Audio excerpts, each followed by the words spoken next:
नीतीश कुमार को कभी भी पसंद नहीं होगा कि वो अपने समकक्ष लोगों को मुख्यमंत्री की कुर्सी दे। कि सम्राट चौधरी पर आपको फेथ नहीं है। भारतीय जनता पार्टी को एक ऐसा नेता मिला है जो मुखर है। उस मैथ में सम्राट चौधरी भले मुख्यमंत्री बन जाए कि निशांत ही नीतीश कुमार के उत्तराधिकारी हैं। निशांत पूरी तरह से अब पार्टी के काम में रुचि ले रहे हैं। बिहार को बचाए रखने, बिहार को बनाए रखने और बिहार के लिए जब जब जरूरत पड़ी तो या तो खुद त्यागपत्र दिया। क्या आपने ललन सिंह का उसके बाद कोई बयान सुना है क्या? नीतीश कुमार जी ने एक बहुत बड़ा मिसाल कायम किया था। ओरमा ग्रुप, जो सोचता है वो करता है, आपके अपने सपनों का आशियाना। नमस्कार दोस्तों, भारत लाइव देख रहे हैं आप। इनसाइड स्टोरी की आज की कड़ी में स्वागत है आपका। बहुत बड़ी खबर है। जैसा कि आप लोगों ने पहले सुना होगा या समझा होगा, विभिन्न मीडिया चैनलों के द्वारा विभिन्न डिबेट्स में समझा होगा कि ये जो नए मुख्यमंत्री का फॉर्मूला है ये दिल्ली से आ रहा है। ये दिल्ली से प्रपोजल आएगा जिसको कि बिहार पे लागू किया जाएगा या फिर बिहार पे थोपा जाएगा। इनसाइड स्टोरी के आज की कड़ी में जानते हैं बाबा से कि दिल्ली का प्रपोजल तो रिजेक्ट हो गया। मुख्यमंत्री नीतीश कुमार है, मुख्यमंत्री नीतीश कुमार ही चुनेंगे और मुख्यमंत्री नीतीश कुमार के समर्थन से ही बिहार में बनेंगे। अगले कौन होंगे? क्या ये नीतीश कुमार की मोहर है या फिर नीतीश कुमार की कोई अगली चाल जिसमें कि सारे बाकी लोग हो जाएंगे बेहाल? ये जानने की कोशिश करते हैं बाबा से आज के इनसाइड स्टोरी में। नमस्कार बाबा। बाबा, जिस तरह का खेल हुआ है कि जैसे लोग बोल रहे थे कि दिल्ली से नाम आएगा, यहाँ स्वीकार कर लिया जाएगा, जबकि नमन सर ने अपने डिबेट्स में 2-3 बार ये बात बोला कि आप इस भूल या गफलत में मत रहिए कि दिल्ली से नाम आएगा और बिहार को स्वीकार हो जाएगा। नीतीश जी के टेबल से गुजरने के बाद ही बिहार का सीएम डिफाइंड हो सकते हैं। और आज जो सुनने को मिल रहा है कि दिल्ली का प्रपोजल रिजेक्ट हो गया है, अब नीतीश जी अगले तैयारी में हैं, तो क्या लगता है बाबा, क्या कवायद है इस इनसाइड स्टोरी में?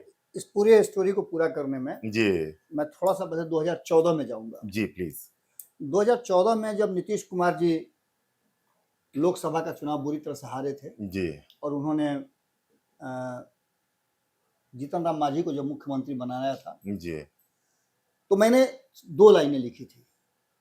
उस 2 लाइनों से ही शुरुआत करूंगा कि छोटी है मेरी आवश्यकताओं की फहरिस्त।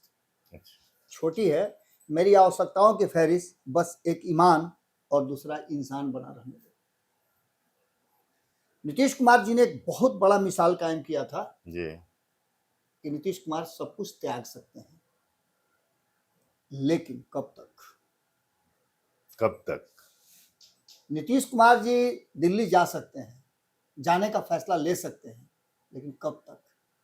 अच्छा। नीतीश कुमार जी मुख्यमंत्री की कुर्सी किसी को देने की कोशिश कर सकते हैं, देने का फैसला ले सकते हैं, लेकिन कब तक?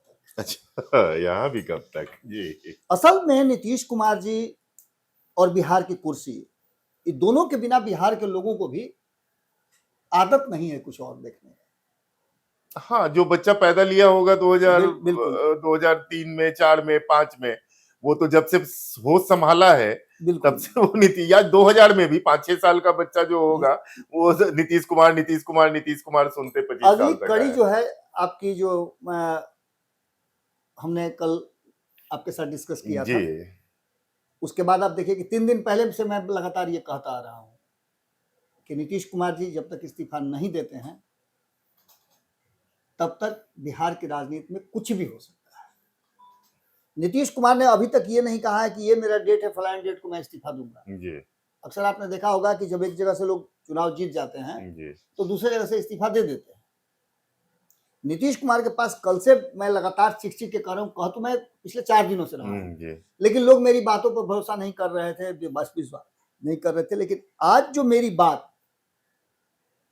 नमन जी से, आपको पता है कि नमन जी 3 बार टिकट कैंसिल करा चुके हैं जी। एक बार तो उनकी प्लेन छूट ही गई जिस दिन आना था, लेकिन अब छूट गई कि छोड़ दिया उन्होंने किसी कारण से, बताया ना।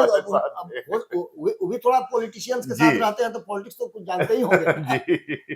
तो लगातार वो जो अपना टिकट चेंज करा रहे हैं, कैंसिल करा रहे हैं, और नवरात्र जैसे पर्व में भी पूजा पाठ करने वाले आदमी हैं जी और दिल्ली में बैठे हुए हैं, तो जरूर कोई ना कोई बात है। ऑब्वियसली जी, उन्होंने जो बात कही थी कि नीतीश कुमार के कॉन्सेंट से ही बिहार का मुख्यमंत्री बनेगा, जी तो ये बात उतनी ही सत्य थी, उतना ही ज्यादा टेस्ट एंड ट्रायल थी, जितना आप देखिएगा कि टायर पर आप प्रचार देखते हो, या एमआरएफ का टायर है, सीएट का टायर है, तो गारंटी उस पर चिपकाता है कि मेरा टायर अगर कुछ हो जाता है तो मैं रिफंड करूंगा, आपको रिप्लेस कर दूंगा।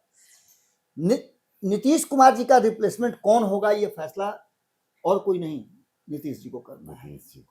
भारतीय जनता पार्टी ने, मैं फिर से एक बार उस बात को रिपीट कर रहा हूं, भारतीय जनता पार्टी ने 16 तारीख को जो खेल किया, 15 की रात से और 16 के चुनाव खत्म होने तक जो खेल किया राज्यसभा चुनाव के समय में, उसने नीतीश कुमार जी का पूरा जो है स्ट्रक्चर, जो है, जो उनके मन में था, जो वो एकदम फ्रीली मूव कर रहे थे, उसको चेंज कर दिया। जैसे वो विधानसभा के चुनाव के समय में राजगीर की सीट पे जब उन्होंने सुना कि बीजेपी के खाते में जा रहा है, बिल्कुल, तो जिस तरह का एक्शन उनका था तत्क्षण उसी तरह, निश्चित रूप से। और ये होने के बाद 16 तारीख के बाद मैं 2-3 लोगों के बयान के बारे में आपसे पूछना चाहूंगा। आपने सुना है तो, मैंने तो नहीं सुना, आपने अगर सुना है, क्योंकि आप भी दिन भर लगे रहते हैं कि कौन क्या बोला, पूरा रिसर्च करके आप लोग हमको बताते हैं जी। तो हमको बताइए कि क्या आपने ललन सिंह का उसके बाद कोई बयान सुना है क्या? 16 तारीख के बाद नीतीश जी फलाने डेट को आ रहे हैं दिल्ली में मीटिंग होगी, नीतीश कुमार जी फलाने डेट को मुख्यमंत्री के पद से इस्तीफा देंगे, फलाने डेट को। आज उन्होंने एयरपोर्ट पे जाते समय बोला है ये बात कि नीतीश थे, नीतीश हैं, नीतीश रहेंगे, और जो अगला मुख्यमंत्री होगा वो नीतीश जी के पसंद का ही होगा। बिल्कुल, ये नीतीश जी की पार्टी है, नीतीश जी जैसा चाहेंगे वैसा करेंगे। ये उन्होंने आज एयरपोर्ट पे दिल्ली कहा जाते है, समय ये बोला। नहीं ना कहा है। मैंने पूछा, मेरा सवाल था कि क्या उन्होंने ये बात कही है कि नीतीश कुमार जी फलाने डेट में जा रहे हैं? नहीं, सवाल ही नहीं, उसका डेट कैंसिल चेंज हो गया है, या फिर फलाने डेट में वो इस्तीफा देंगे। ये नहीं, सारी बातें कहीं कोई से नहीं, आप कोई सुन नहीं, रहे होंगे। नॉट ए और सिंगल बात। एक स्वर जब ऊपर के लोगों में आना शुरू हो गया है, आप देखिएगा, जो नीतीश कुमार के पंचरत्न कहे जाते हैं, वो एक ही मुंह से बोलते हैं। पहले संजय झा ने कहा कि नीतीश हैं, नीतीश थे और नीतीश रहेंगे। उसके बाद आपने विजय चौधरी का बयान सुना होगा। उसके बाद उनके जो ऑफिशियल प्रवक्ता हैं नीरज कुमार, उन्होंने कहा। उसके बाद ललन सिंह जो भागे भागे फिर रहे थे, मीडिया को पकड़ा गए, तो उन्होंने भी कहा कि नीतीश थे, नीतीश हैं, नीतीश ही रहेंगे। मुख्यमंत्री उनके ही कॉन्सेंट से वही तय करेंगे कि मुख्यमंत्री बिहार का कौन होगा। विजय चौधरी जी भी ने कहा, अशोक चौधरी जी भी ने अब एक बात समझ लीजिए कि नीतीश के जैसा कोई नजर आया आपको? दूर 20 साल में तो नीतीश जैसा मुझे कोई नजर नहीं आया। आपको नजर आ रहा है क्या? जी नहीं सर। हम आप लोगों से पूछ रहे हैं कि आप लोगों को नीतीश जैसा कोई नजर आ रहा है क्या? जी सर। नीतीश जैसा क्या सम्राट चौधरी हैं, क्या विजय चौधरी हैं, क्या विजय सिन्हा हैं, क्या ललन सिंह हैं, क्या संजय झा हैं? भाजपा में भी 10 को नाम हम जुड़वा देंगे, क्या वो लोग नीतीश कुमार के जैसा हैं? आपका जवाब होगा कि नहीं, क्योंकि नीतीश के जैसा होना असंभव है। नीतीश की राजनीतिक प्रकृति बिहार को बचाए रखने, बिहार को बनाए रखने और बिहार के लिए जब जब जरूरत पड़ी तो या तो खुद त्याग पत्र दिया आइडियोलॉजी के हिसाब से, या फिर गठबंधन बदला। ये सब कुछ नीतीश कुमार जी उस वोट बैंक के लिए कर रहे थे, जिस वोट बैंक के सहारे नीतीश कुमार बिहार के मुख्यमंत्री बने रहे। उन्होंने गठबंधन इसलिए चेंज किया कि वो मुख्यमंत्री बने रहे। जब जब उनको संशय हुआ, संदेह हुआ कि मुख्यमंत्री की कुर्सी खतरे में है, तब तक उन्होंने बिहार के जनता के हित में फैसला लिया। अब ये नीतीश कुमार की सोच है। नीतीश कुमार ने इस बात को प्रमाणित भी किया है कि मैं बिहार के हित में फैसला ले रहा हूं। आपको लगता होगा कि आपने मुझे 5 साल के चुना है, लेकिन आपने मुझे 5 साल के चुना था, कि फलानमा जो है ना हमको 2 साल में भगाना चाह रहा था। तो आपके हम जो मत था, आपका जो सोच था, उसको बरकरार रखने के लिए पाला बदल गए। तो इस बार क्यों बाबा? इस बार तो जनता कह रही है ये बात, जनता भी कह रही है, हम भी कह रहे हैं कि 25 से 30 फिर से नीतीश। नहीं, जनता का स्पष्ट कहना है कि अगर आपको नीतीश को राज्यसभा जाना ही था तो 4 महीना पहले आप दूसरा चेहरा दे लेते। हम लोगों को पसंद होता तो हम लोग वोट करते, नहीं पसंद होता तो नहीं वोट करते। ये सब कुछ कब से हुआ है? जब नीतीश कुमार ने राज्यसभा जाने के लिए नामांकन दाखिल किया। कितने दिन हुए अभी? मुश्किल से हमको लगता है 15 कि दिन 15 दिन हुआ होगा। जी। ये 15 दिन नीतीश कुमार ने क्या एहसास कराया कि बिहार की जनता आज भी नीतीश कुमार को ही पसंद पसंद करती है। करती है। और नीतीश आज भी जिस तरह से यात्राएं कर रहे हैं बाबा, वो दिख रहा है कि नीतीश जी अभी भी एक्शन में है, एक्शन मोड में। आपका ब्याह हो रहा हो, जी आज आपकी बारात हो, जी जा करके खेत में आप कोड़नी करना शुरू कर दीजिए जी। तो लोगों को शक होगा ना। दिल्ली जाने के लिए बारात साज करके बैठे हुए हैं, आप पूरे बिहार में घूम घूम करके समृद्धि यात्रा कर रहे हैं, जी तो इसे नहीं समझ में आ रहा है कि आप कहाँ हैं। क्या 16 तारीख के बाद नीतीश कुमार की 2-3 एक्शन जिसकी चर्चा मैं पहले भी कर चुका हूं, बार बार रिपीट नहीं करना चाहता हूं, लेकिन चूंकि कड़ी उससे जुड़ी हुई है जी इसलिए बताना जरूरी है। नीतीश कुमार जी ने 16 तारीख से पहले तक ऐसे कंधे पर हाथ रख करके कहा कि अब तो हमें इन्हीं लोगों को देखना है, ये लोग अब बढ़िया काम करेंगे, आप लोग सब ठीक है ना, ये बढ़िया काम करेंगे, ये लोग बढ़िया काम करते हैं ये लोग। लेकिन 16 तारीख के बाद नीतीश कुमार ने कहा ए उन्हें क्या कर रहे हैं, इन्हें आइए इन्हें आइए। और विजय सिन्हा को बुला करके बोले कि देखिए, बीच में खड़ा किया हाँ, उनको देखिए। बकायदा। उसके बाद से पूरा परसेप्शन बदल गया और नीतीश कुमार के पक्ष में बयान उन जदयू के नेताओं का आने लगा जो ये कह रहे थे कि नीतीश जी का फैसला है, मैं क्या इस पर बोलूं। नहीं, विजय चौधरी ने इसके आस पे विराम लगाया है बकायदा। सभी लोगों ने ये कहना शुरू कर दिया। जी सब लोग पहले ये कह रहे थे कि ये नीतीश जी का फैसला है, जी मैं इस पे कुछ नहीं बोल सकता जी हूं, उनके फैसले में मैं नहीं आ जी सकता हूं। तो नीतीश कुमार ही फैसला करेंगे जी। कि नीतीश जी ने कहा है क्या? अभी तक तो नहीं कहा है। नहीं कहा है। आपके बयान बदले, इसका मतलब है कि नीतीश कुमार जी ने आपको आपका स्क्रू थोड़ा थोड़ा टाइट किया होगा। जी देखो रिंच रखते हैं नीतीश कुमार जी, जी कोई कहता है कि होम्योपैथिक दवा करते हैं, कोई कुछ करता है, और नीतीश कुमार जी वो रिंच रखे हुए हैं। जी। वो 4 मुंह वाला रिंच नहीं होता है, मतलब जैसा नट तो वो उसके हाँ, अनुसार सेट कर जाता है। जैसे जैसे उसमें होता क्या है ना कि आप देखे हुए हैं कि आजकल ट्रेन वेन में बिकता है 5-6 तरह का रिंच रहता जी है जी एक जी ही एक पैकेट ही में। में पैक रहता है। तो वो रिंच लेकर करते हैं, जहां जिसकी जरूरत पड़ती है उसको लगा के थोड़ा सा टाइट कर देते हैं। उन्होंने जैसे टाइट किया पूरा माहौल बदल गया। अब इसमें सबसे बड़ी बात जो सामने आई है जी। वो ये कि क्या नीतीश कुमार जी अपने बेटा को अपना उत्तराधिकारी बनाने के बाद, अब तो ये सर्वविदित है कि उन्होंने अपने बेटा को अब प्रहार दे दिया है और उनके बेटा एक्शन में भी आ गए हैं। निशांत पूरी तरह से अब पार्टी के काम में रुचि ले रहे हैं और एक्शन में भी हैं। जहां जहां नीतीश जाया करते थे अब वहां वो नहीं, अच्छा जाना लग रहा है शुरू कर उनका दें। प्लान ऑफ अच्छा, एक्शन, जिस बिल्कुल। तरह से वो कनेक्ट कर रहे हैं जनता के बीच या कार्यकर्ताओं के बीच। निश्चित रूप से। तो तो कोई ये भी अपने बेटा के लिए मकान बना करके सराहनीय है बाबा। और उसमें किरदार रखेगा, सवाल ही नहीं उठता है। सवाल ही नहीं उठता है। तो नीतीश कुमार जी ने जो मकान बनाया है उसमें वो किरदार बर्दाश्त करेंगे। आज बाबा अच्छा, वो भी किरदार जो 2 दिन के मैंने कहे कि तो मकान मेरा ही था, नीतीश जी ने बना लिया था, तो नीतीश जी को और अखड़ेगा कि ये कहीं ऐसा इशारों तो इशारों नहीं, में दोहरी चोट कर रहे हैं बाबा। कहीं ऐसा तो नहीं कि नीतीश कुमार जी के मन में ये भी बात आ सकता है कि कहीं ऐसा तो नहीं कि भाई बेटवे को निकाल मत, बेदखल कर दे। बेदखल कर दे। हाँ तो उसके लिए नीतीश कुमार जी ने जमीन नहीं तैयार किया था। जी हर कोई आने वाली पीढ़ी के लिए संचित करता है। Obviously. नीतीश कुमार जी ने संचित किया था, भले ही लोगों ने, बिहार की जनता ने निशांत को आने के लिए निमंत्रण दिया हो, लेकिन बाबूजी के नाम के जगह पर तो नीतीश कुमार लिखाएगा ना, बिल्कुल तो उत्तराधिकारी तो वही ना हुए। बिल्कुल। अब रहा सवाल कि जब पूरे 1 करोड़ लोग जदयू के ये मानने के लिए तैयार हैं कि निशांत ही नीतीश कुमार के उत्तराधिकारी हैं, वही होंगे, उनको लाभ ही दिया, तो क्या नीतीश कुमार को इसलिए मजबूर लोग नहीं कर रहे होंगे कि बड़ी खेला चल रहा है, कहीं ऐसा नहीं कि आप हटिए पूरा मामले पलट जाए। बिल्कुल सर, कोई भारी बात नहीं। कहीं ऐसा तो नहीं कि भारतीय जनता पार्टी जो खेल और राज्यों में, सबसे पहले मैंने शुरुआत वहीं से किया था, जी बाबा, आपको याद होगा। जी बाबा। सबसे पहले मैंने शुरुआत किया था कि 3 महीने में जो खेल हो रहा है उस खेल के पीछे नीतीश कुमार नहीं बल्कि कुछ और है। और नीतीश कुमार ऐसे परीक्षार्थी हैं जो एग्जामिनर से ज्यादा जानते हैं। अच्छा, examinee is better than examiner. Yes, ये फॉर्मूला नीतीश कुमार के पास पता है। सर। और नीतीश कुमार की गहराई कितनी है इसका नापना बड़ा मुश्किल है। कोई थर्मामीटर आज तक नहीं बना जो नीतीश को नाप ले।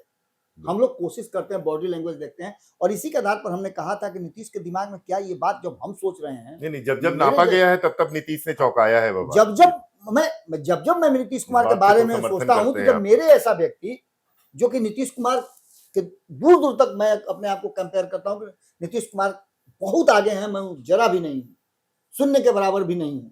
लेकिन जब मैं ये सोच रहा हूं कि नीतीश कुमार के साथ ये हो सकता है, बिहार में ये खेल हो सकता है, क्या नीतीश कुमार उनका थिंक टैंक नहीं सोच रहा होगा? ये बात क्या बात, निश्चित सोच रहा होगा। निश्चित। अब निशांत को लाने के बाद नीतीश कुमार को सबसे पहले उस वोट बैंक पर अपना अधिकार खूंटा गाड़ के रखना होगा, जो वोट बैंक लौकुश के नाम से जाना जाता है जी। तो आपको क्या लगता है कोई कुशवाहा मुख्यमंत्री की कुर्सी बैठ सकता है? बाबा ये तो आप बेहतर बता सकते हैं, क्योंकि अगर अभी तक अगर के सिनेरियो में तो नहीं अगर दिख कोई रहा है। कुशवाहा बैठ सकता है, जी लौकुश समीकरण का कोई आदमी बैठ सकता है, जी तो वो सम्राट चौधरी क्यों होंगे?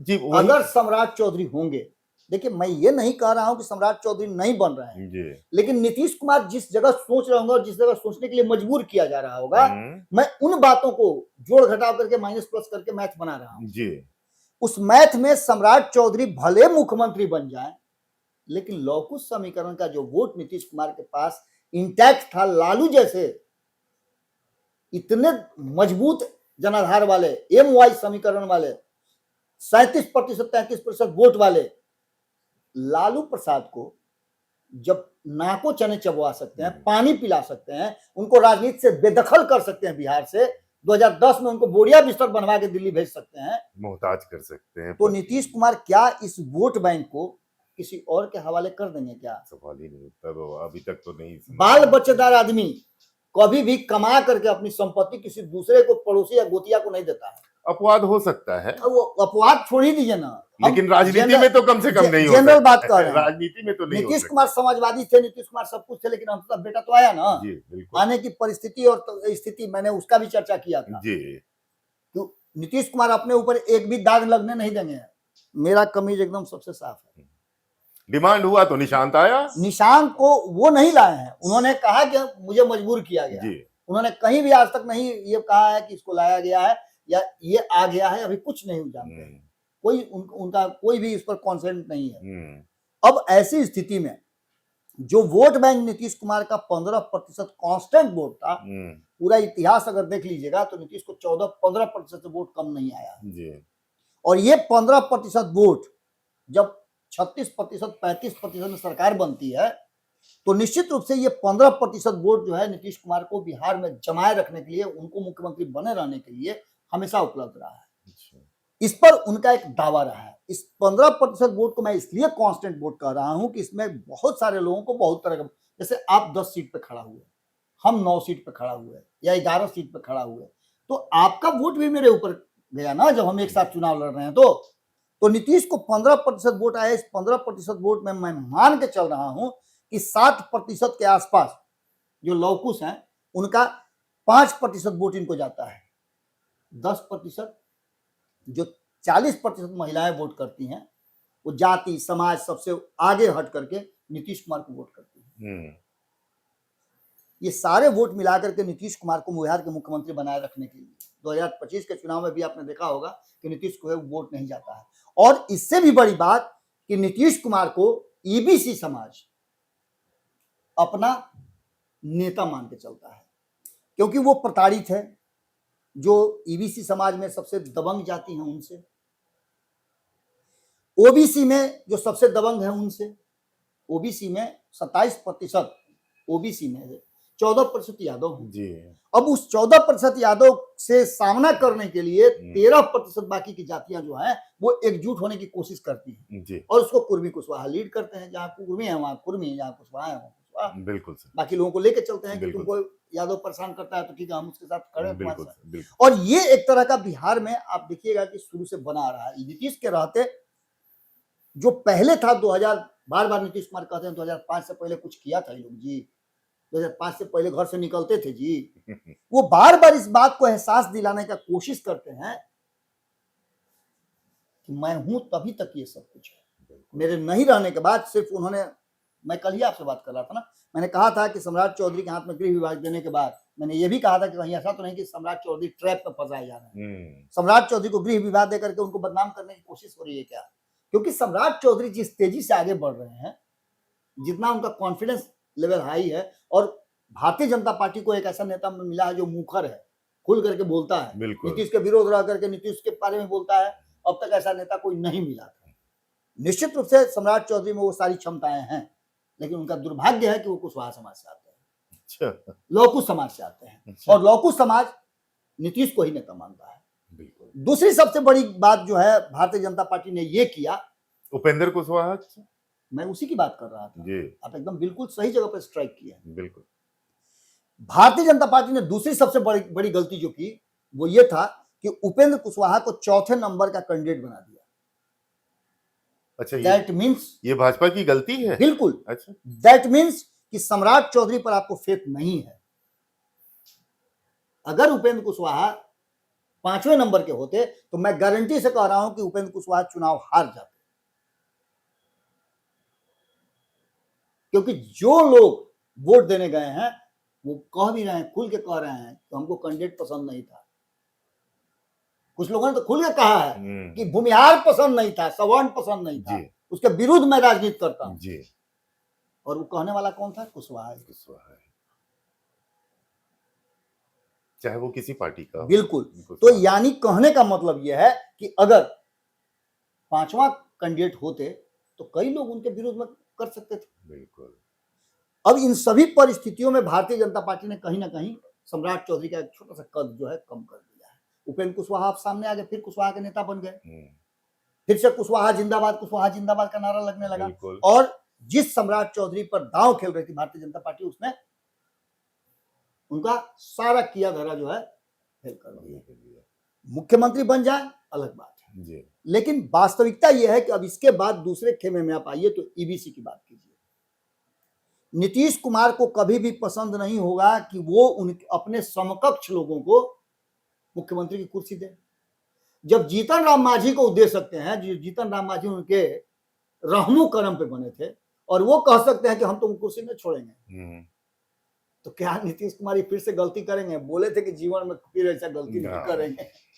ये किसको याद नहीं था? भाजपा को याद नहीं था। बिल्कुल। लेकिन बहुत तेजी से आप आगे जाते हैं ना तो मुंहकुरिये गिरते हैं। भारतीय जनता पार्टी ने कहीं ना कहीं 123 के जुगाड़ में, मैं पहले ही बता चुका हूं फिर भी बता रहा हूं, 123 के जुगाड़ में और नीतीश कुमार को कॉन्फिडेंस में नहीं लेकर के बहुत बड़ी गलती की है। अब इसका नतीजा समझ लीजिए आप कि 36% ईबीसी में सबसे ज्यादा अगर किसी का प्रभाव है संख्या बल के हिसाब से, तो आप जब जरूरत पड़ता है तो आप कहते हैं कि 100 में 80 भारी कहते हैं ना, तो क्या 80 में 36% जो लगभग 50% के आसपास है जी, क्या वो नहीं चाहता है कि मेरा मुख्यमंत्री बने?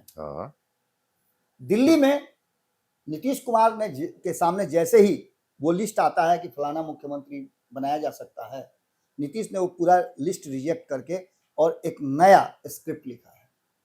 उस स्क्रिप्ट में नीतीश कुमार ने लिखा है कि मुख्यमंत्री अगर उनके बस का नहीं होगा, उनके कॉन्सेंट का नहीं होगा और वो ईबीसी से नहीं होगा तो वो मुहर नहीं लगाएंगे। अच्छा, अब इसमें सीधी सी बात समझ लीजिए, मल्लाह जिसमें आपको पता होगा कि सबसे ज्यादा यदि किसी से परेशानी हो रही है भारतीय जनता पार्टी को और एनडीए गठबंधन को तो मल्लाह समाज है जी। क्योंकि मल्लाह समाज का नेता आप ला करके खड़ा करते हैं। पिछली बार भी मल्लाह था, इस बार जो है आपने मल्लाह को आगे रखा है और शून्य पर बोल्ड हो गए इतना सब कुछ होने के बाद मुकेश सहनी, तो कहीं ना कहीं मल्लाहों ने भारतीय जनता पार्टी की तरफ अपना रुख किया है।